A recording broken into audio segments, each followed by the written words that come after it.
Hi everyone, it's Doggo EXP with the Big Dog Pack, and today I'm bringing you a live commentary. Today we've got some Overwatch 2. I'll be playing Soldier on attack, Reaper on defense, two of my favorite DPS heroes. I recently started playing Overwatch a lot, not only because my girlfriend and I get to play that together, but they're doing a Cowboy Bebop collab with Overwatch, and they're coming out with like Spike, Jet, Faye, like all those guys have skins in the game, so I'm really looking forward to it. As you might be able to hear, if not, I'm actually sick today, so we're just going to tread light on this conversation and we're just gonna get through it. I really wanted to make a video that isn't really a traditional video I might make. This channel is a Pokemon channel for those that don't know, and make sure to hit subscribe if you like that stuff. If you don't, then don't even worry about it. But anyways, this video is not for me to talk about Overwatch. What I really wanted to talk about was this concept of priorities, like prioritization, like how do you prioritize your life. The reason why I wanted to make a video about this was I actually read a book called Awakening the Giant Within by Tony Robbins. I'll link below to the book in case anyone's interested. But in that book, essentially, is this dude.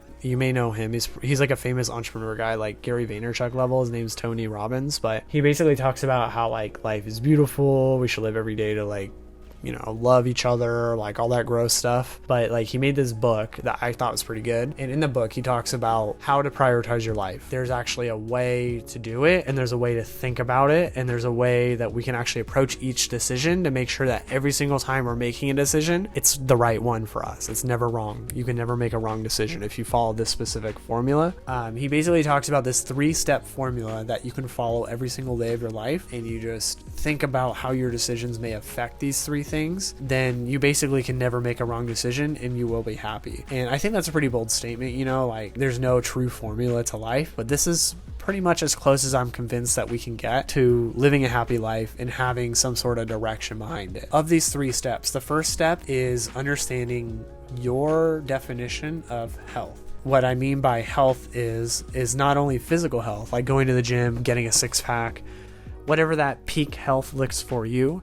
It's also about emotional health and mental health, like understanding like, oh, without music I get sad. Like without listening to music, for me anyways, like I'm telling you, this is from Doggo to you guys, if I wasn't able to listen to music, I think I would just self-destruct. Like music to me is really important. Like I need it when I'm working, I need it when I'm exercising, I need it when I go for walks, like I need it when I'm on the plane. Like I just need music to be happy. Like that's something that I've decided that that helps my mental health. Being able to pay for the Spotify premium every single month and to have my favorite songs on constant replay. So that's kind of what I mean by mental health, is like emotional health, kind of like that. Tony Robbins talks about how it's important for you to sit down, look yourself in the mirror and ask yourself, okay, if I woke up tomorrow, and he didn't say this, by the way, in the book word by word, I'm just kind of making a quick synopsis.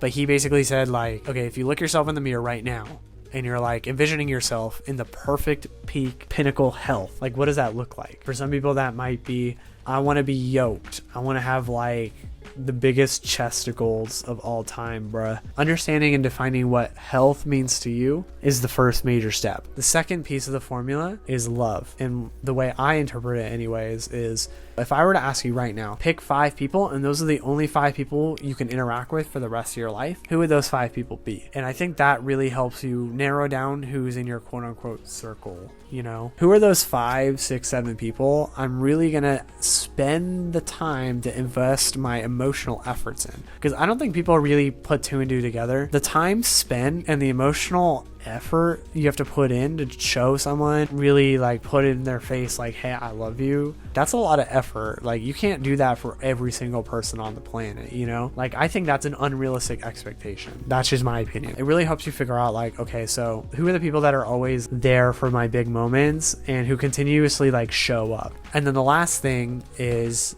and some people may be rubbed the wrong way by this, and that's fine, but wealth. Because unfortunately we live in a crony capitalistic society where we have to make money, you know? But, you know, I think that's kind of looking at it from the most negative way possible of like, I have to make money, you know? What I remember the most about him in that section, him talking about it, is like if you woke up with $10 million tomorrow, right? And we kind of skipped all of the early stage stuff we know everyone would do, right? Like we know you'd buy a sports car. We know you buy your mom and dad a house. We know you would like go travel the world, like all that stuff. Let's fast forward 10 years after and let's say you're like still rich. Money's no no longer an object to you and you have all the time in the world. You don't have to go to your job. Like, you can just kind of be wherever you want at any time, and that's your decision to make. What does that look like? You know, when I first did that exercise, I really was like, oh, I want to be in San Diego. Okay, what else? I want to be in a luxury apartment. I don't want to own a home. Okay, so what else? I have like a nice coffee maker, because like I said before, coffee's a big deal to me, right? So I want to make enough money to have a nice coffee maker and to be able to make nice coffee every single day, because that's what makes me happy. What do I like own? Like, what's actually important to me? Maybe cars aren't important to you. Maybe you just drive around an old beater Honda Civic. Like, that's cool. Maybe you want to live in Florida, like Tampa Bay or something. Like, who cares, you know? It really makes you think, like, okay, if that's gonna happen, how much money do I really need to be making realistically? Like, is 100K enough?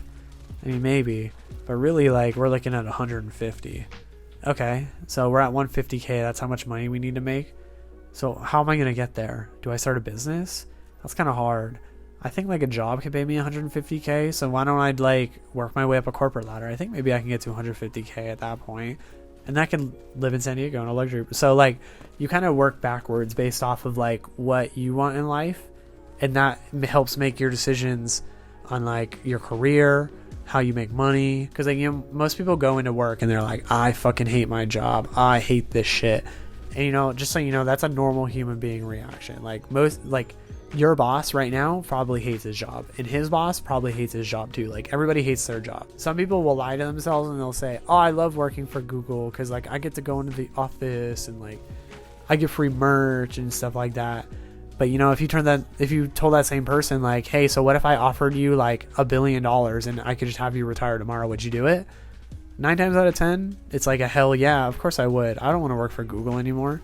So like, everybody to some extent has some level of desire to disconnect from their job, you know? But that's beside the point. I think I'm going off on a big tangent here. So the main 3 things is focusing on health, love, and wealth. If you can really figure out what those 3 things are defined in the perfect world for you, it helps you make those hard hitting decisions. Like, maybe you don't want a 6-pack. Maybe you just want to look like average in terms of weight, you know?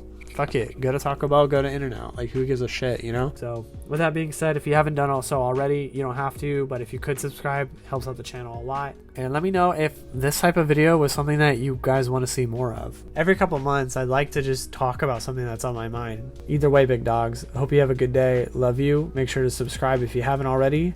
Love you, big dogs. Peace.